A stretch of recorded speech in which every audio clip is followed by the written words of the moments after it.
Good morning, Sylvia. It's day 10 of our adventure. We are in Needles, California. It's about 60 degrees. Today we're headed to Amboy, California, and then we're going to go through the Mojave Desert and on to Death Valley and wind up in Beatty, Nevada. Should be an interesting day. This morning I'm headed to Amboy, which is a very famous Route 66 spot. And yesterday I got quite a shock, which I knew was going to happen. The highest I paid for gasoline so far is $4.99, and the least amount was $3.49. So yesterday I'm checking gas prices right before I crossed the California line, and I saw fuel for $4.49. As soon as I crossed the line, $6.79 for a gallon of gasoline in California. More than $2 a gallon different, simply because of the rules and regulations and taxes that California puts on gasoline. Nice. So I was on I-40. I'm going to get off in about 30 miles, but it said next service is 55 miles. So that's probably beyond where I'm going to turn south off 40 and go down to Amboy, and then I got to come back. And then I'm going to cross the Mojave, and there's probably no services there. I'm not even down to half a tank, but I'd better tank up. And I bet that gas will be more than $7 a gallon here, because it's the only one around, and the sign on the freeway pretty much let you know it's last chance. So how far off was I? Ding dong, 8:09. Wow, 8:09. Turn right, then take the first I was off just a little bit.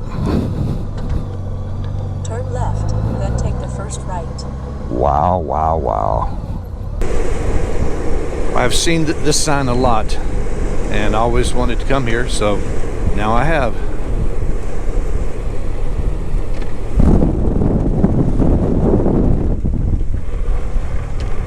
Roy's. Well, I made it.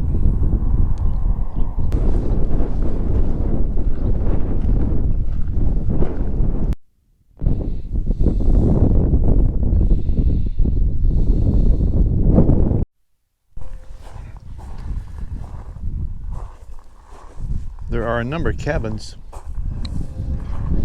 here at Roy's, so let's step in and look at one.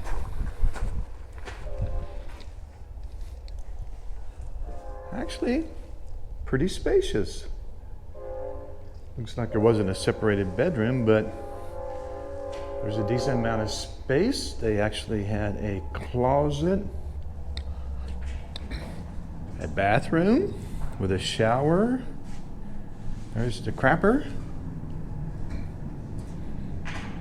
and lots of windows. That looks like a gas heater. No air conditioning though, no air conditioning. So apparently Roy's Motel and Cafe did really well because of its isolated location on Route 66.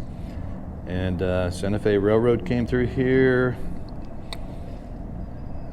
But even during the Great Depression and World War II, travelers' need for lodging, meals, and gasoline kept the town busy. It remained this way until the opening of course, it remained this way until the opening of Interstate 40 in 1973, which bypassed Amboy. And it had a population of 4.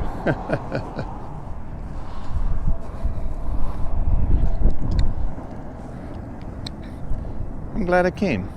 This has been on my bucket list for a while. Another one done. I knew it had to be here. An official roadside attraction. Founded in 1858. Final rest stop for weary, sun-drenched travelers seeking a better life in California. Nice.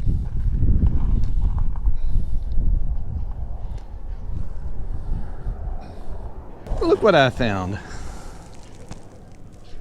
Neat. Next service, Baker, 57 miles. That's okay. I checked before I got here. We got at least 120 miles left in the tank, and I've got a spare gallon hidden away on the side, so we're in good shape. I got stuck last year in a situation that I talked about in the video last year, so I'm going to do it again. But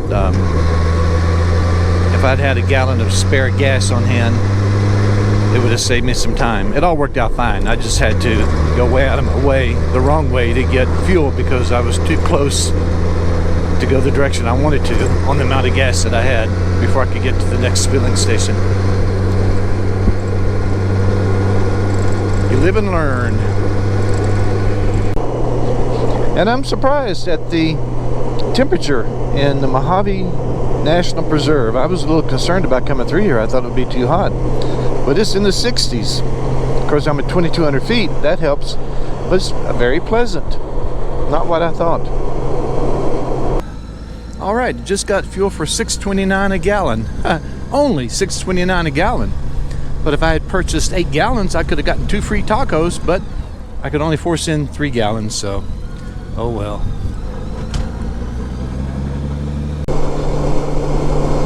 Something hit me a few moments ago when I was texting Lori about just a trivial thing, just keeping up with my wife. I've been doing this traveling for a long time, and back in the day, you wrote postcards, and maybe once a week you would call home, but you had to wait till late in the night or on the weekend because you couldn't afford to make the phone call during the day. And then we moved to charge cards, so you could dial a whole string of digits in the at a payphone and not call collect. And then we got our first crude cell phones, and I remember traveling with my dad.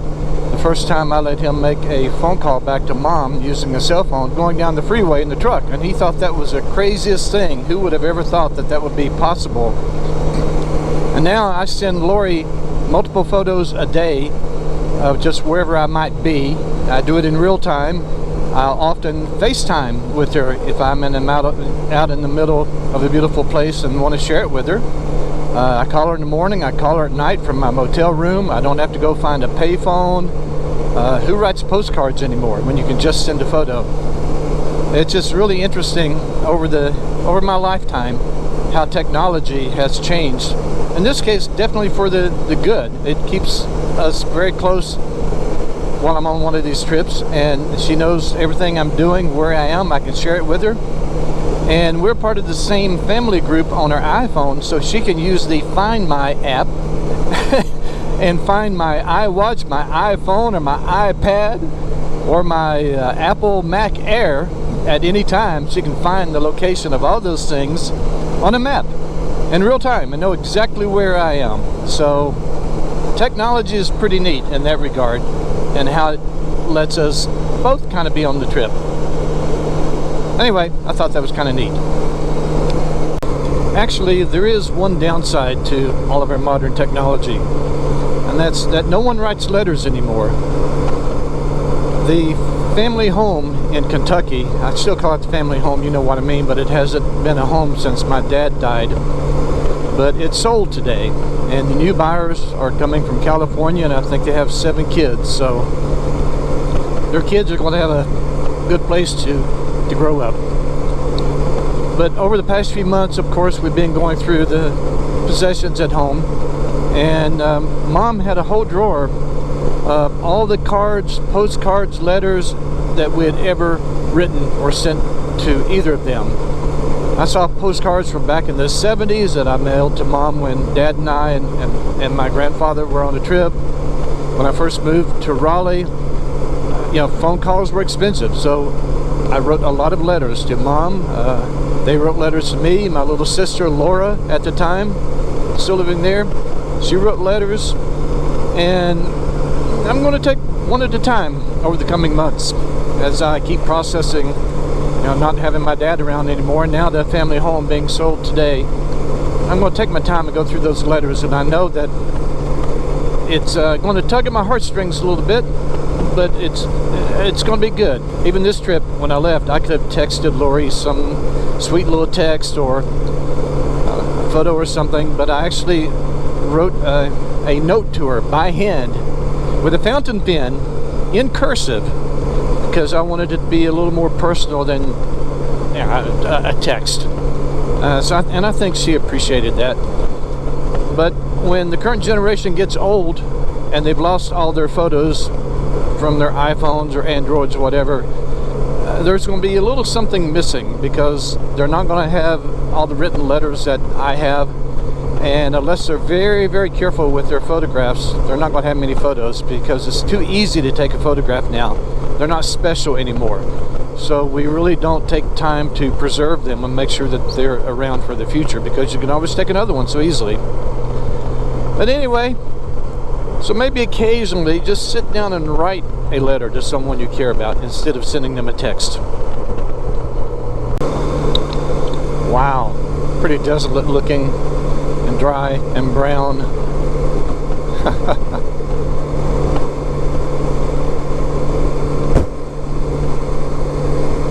Next service is 72 miles. My kind of place. Looks like I got more than 100 miles in the tank and my spare. Should be good. I'm officially in Death Valley now. I'm at 2,100 feet and it's 86 degrees. That's going to get a lot hotter though when I get down to 0 or below sea level. I'm at the Ashford Mill ruins. They were built in 1914. Gold ore from the Golden Treasure Mine 5 miles to the east was processed here for shipment to a smelter. And apparently it opened and closed in 1 year. It was leased out a few times, but never really made any money. I think the sign said that this was the office building.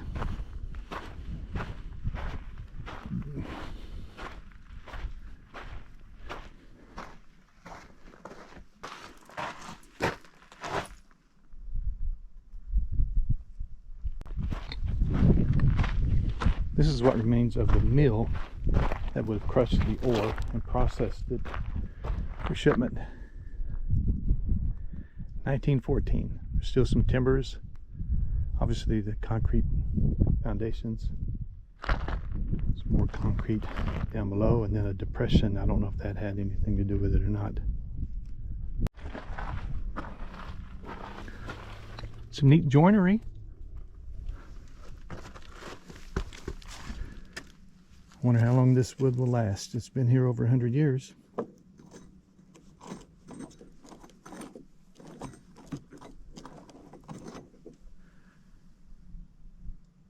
very quiet here.